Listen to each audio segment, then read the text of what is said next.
Hello, Eamonn. How are you?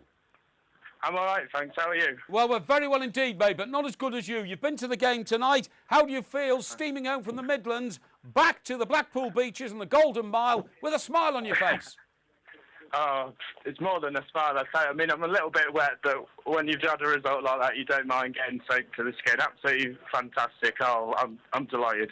OK, but very nervy last 20 minutes, I would imagine. Oh, I thought I was going to be sick at one point, to be honest. I knew when Matt Phillips scored that goal at the start of the second half, I thought we need one more just to make safe, because St Andrews is a very intimidating place to go, and I knew that if they got one back, all of a sudden there'd be a volcano of noise from their end, and they'd almost be sort of blowing the ball into our net, and then obviously Davis has popped the second one in 2-2, and unbelievably nervy. But the one thing that we do have in abundance is lots of grit and lots of determination. We've been in situations like this before, and we know how to grind out the results. And the lads, you could tell towards the end in the last few minutes, they're out on their feet. But absolute credit to the club and credit to themselves. Mm-hmm. So, Eamonn, I actually semi-disagree with Porky about this one. I'm sure it won't have seemed that way, but I thought that you saw the last 20 minutes out fairly easily, actually. There weren't too many chances, but a question I wanted to ask you about Ian Holloway is that I noticed that under Ian Holloway, you've won every single playoff game you've been in, apart from the game tonight, which you should have won because you should have been out of sight really before they got going. Do you think that's to do with the way that he approaches the game? Because these games have got to be won. So if you actually try and win them, then you're much more likely to do so.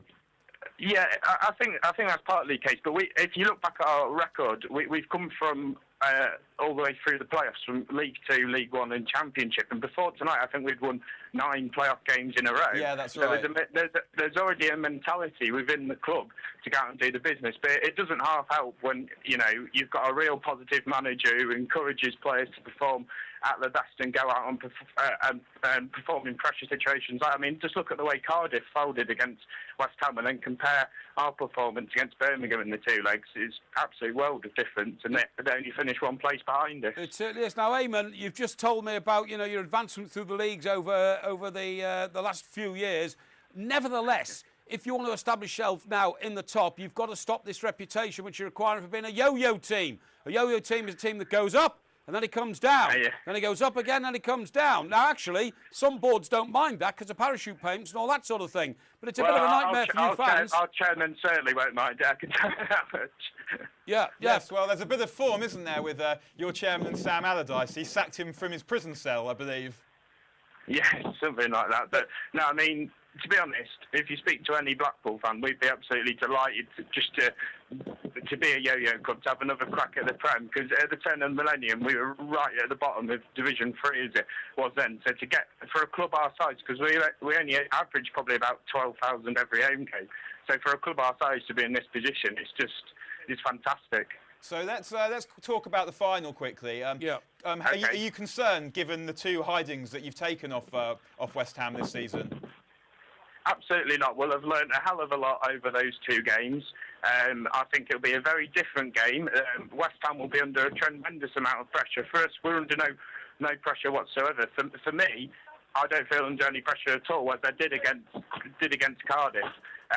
For me, the key with West Ham is they play a very direct game. So if tonight Ian Evatt was winning ball after ball against Zigic in the air, and Baptiste was doing the same against King, if they can do the same against Cohen and Matate, then we've got every chance, because it's a big old pitch at Wembley. Yeah. We've got the likes of Dobby, Taylor Fletcher, Ince and Phillips, who will find space, we'll run them, and if we take our chances, we've got every chance. OK, that's great. Well, listen, Eamonn, thank you very much indeed for joining us tonight so soon after your wonderful victory. I can tell just from your voice, the elixir of glory is in your throat. How are you going to approach the final? I hope we'll speak to you before the final, but a few nervous days ahead for you. Indeed. Take care now. Thank you very much indeed. Yeah, he agrees with me. A few nervous days ahead. Stay ahead of the game with Sports Tonight Live. Don't miss a thing. Subscribe to our YouTube channel. Search for Sports Tonight Live on Facebook and like our fan page. Follow Sports Tonight TV on Twitter and tweet us your thoughts and opinions. Sports Tonight Live, it's the platform for the fans.